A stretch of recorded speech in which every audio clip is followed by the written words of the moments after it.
एक कौम आजादी की तलाश में रेगिस्तान से गुजर रही थी। उनका नेतृत्व कर रहे थे हजरत मूसा, जो उन्हें जुल्म से निकाल कर ले जा रहे थे। आगे समुंदर था और पीछे दुश्मन की ताकतवर फौज जो हमारे चारों तरफ खड़ी है और रास्ता पूरी तरह बंद हो चुका है। फिर अल्लाह के हुक्म से समुंदर ने रास्ता दे दिया। है ये कुदरत का इशारा जो हर जग दिखाई देता है। कौम सुरक्षित पार हो गई और दुश्मन वहीं खत्म हो गया। ये जीत हमारी है और हम आगे बढ़ते रहेंगे। अब शुरू हुआ एक नया सफर, वादा की हुई जमीन की ओर, मतलब है एक नई उम्मीद की किरण के साथ। फिर भेजा है, लेकिन डर ने उनके दिल को घेर लिया और उन्होंने आगे बढ़ने से मना कर दिया। इस नाफरमानी की सजा मिल 40 साल तक उसी रेगिस्तान में भटकना, यह सफर कभी खत्म नहीं होने वाला है। देता है, लेकिन अल्लाह की रहमत साथ रही। आसमान से खाना उतरता रहा। ये एक अद्भुत और पावन तेज धूप में बादल उन्हें छाया देते रहे और ये सुकून का एहसास हर पल उनके साथ बना रहा है और पत्थर से पानी निकलकर उनकी प्यास बुझाता रहा। फिर भी कुछ लोग शिकायत करते रहे और नेमतों की कदर नहीं की और हम बस देखते रह गए। समय बीता और एक नई पीढ़ी सामने आई। ये आज के आधुनिक युग की नई शुरुआत है जो तकनीक से भरी हुई है, जो डरती नहीं थी बल्कि अल्लाह पर भरोसा करती थी।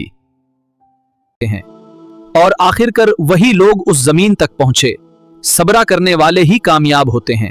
एक कौम आजादी की तलाश में रेगिस्तान से गुजर रही थी। उनका नेतृत्व कर रहे थे हजरत मूसा, जो उन्हें जुल्म से निकाल कर ले जा रहे थे। आगे समुंदर था और पीछे दुश्मन की ताकतवर फौज जो हमारे चारों तरफ खड़ी है और रास्ता पूरी तरह बंद हो चुका है। फिर अल्लाह के हुक्म से समुंदर ने रास्ता दे दिया। है ये कुदरत का इशारा जो हर जग दिखाई देता है। कौम सुरक्षित पार हो गई और दुश्मन वहीं खत्म हो गया। ये जीत हमारी है और हम आगे बढ़ते रहेंगे। अब शुरू हुआ एक नया सफर, वादा की हुई जमीन की ओर, मतलब है एक नई उम्मीद की किरण के साथ। फिर भेजा है, लेकिन डर ने उनके दिल को घेर लिया और उन्होंने आगे बढ़ने से मना कर दिया। इस नाफरमानी की सजा मिल 40 साल तक उसी रेगिस्तान में भटकना, यह सफर कभी खत्म नहीं होने वाला है। देता है, लेकिन अल्लाह की रहमत साथ रही। आसमान से खाना उतरता रहा। ये एक अद्भुत और पावन तेज धूप में बादल उन्हें छाया देते रहे और ये सुकून का एहसास हर पल उनके साथ बना रहा है और पत्थर से पानी निकलकर उनकी प्यास बुझाता रहा। फिर भी कुछ लोग शिकायत करते रहे और नेमतों की कदर नहीं की और हम बस देखते रह गए। समय बीता और एक नई पीढ़ी सामने आई।